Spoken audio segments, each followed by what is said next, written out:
एक रात एक चोर जब बादशाह के महल में चोरी करने घुसा तो उसने देखा कि शहजादी अपने कमरे में अकेली सो रही थी। उसके जिस्म का कुछ हिस्सा कपड़ों में से दिखाई दे रहा था। शैतान उसके दिल में वसवसे डाल रहा था कि लड़की अकेली है, गुनाह कर लो, ऐसा मौका बार बार नहीं मिलेगा। वो शहजादी के करीब गया और उसने अपना हाथ जब उसे छूने के लिए आगे बढ़ाया तो अचानक उसके दिल में ख्याल आया, मैं तो आज गुनाह कर लूंगा, लेकिन हो सकता है कि लड़की कुंवारी हो और हामिला हो जाए तो सोचो बादशाह की कितनी बदनामी होगी। और ऊपर अल्लाह देख रहा है, कल कयामत के दिन मैं अल्लाह को क्या मुंह दिखाऊंगा, कैसे जहन्नम की आग बर्दाश्त करूंगा। फिर उसे खुदा का खौफ हुआ और उसका इरादा बदल गया, वो पीछे हट गया।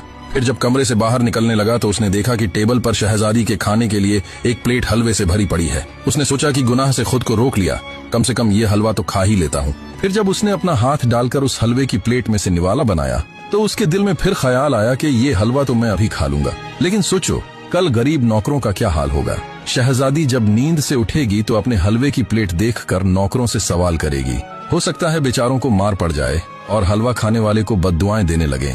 फिर चोर ने वो हलवा भी नहीं खाया, वो चोरी करने के इरादे से आया था, उसके दिल में खुदा का खौफ आ गया था, उसने चोरी भी नहीं की। फिर जब महल से बाहर निकला तो फज्र का वक्त हो चुका था। बादशाह के पहरेदार सिपाही उठ चुके थे। सिपाहियों को सामने आता देखकर चोर डर गया, सोचने लगा मैंने कुछ भी नहीं किया, मुझे कुछ हासिल भी नहीं हुआ, अगर पकड़ा गया तो बेगुनाह फांसी पर लटका दिया जाऊंगा। फिर वो कांपते हुए आसमान की तरफ देखकर कहने लगा, या अल्लाह मेरी मदद कर, देख मैंने आज तेरी नाफरमानी नहीं की, मैं बेकसूर हूँ। अल्लाह पाक ने फौरन उसके दिल में एक बात डाल दी, उसे एकदम एक तरकीब सूझ गई। पास में मस्जिद थी, जाकर वहाँ बैठ जाता हूँ, सिपाही देखेंगे तो सोचेंगे कोई मुसाफिर है, मस्जिद में ठहरा हुआ है, उन्हें शक नहीं होगा। वो फौरन मस्जिद पहुंचा, सुकून की सांस ली, सोचा मालिक ने वक़्त पर बचा लिया, क्यों न आज शुक्र अदा करूं।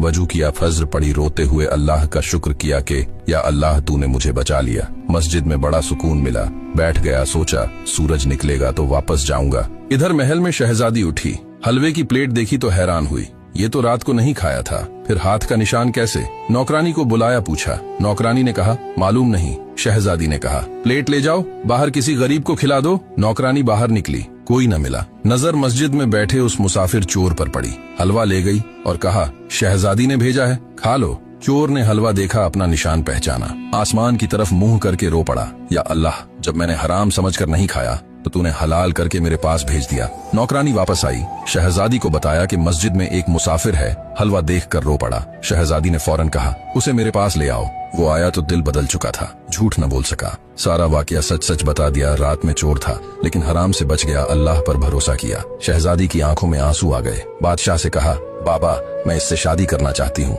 बादशाह राजी हुआ, उसकी शहजादी से शादी हो गई।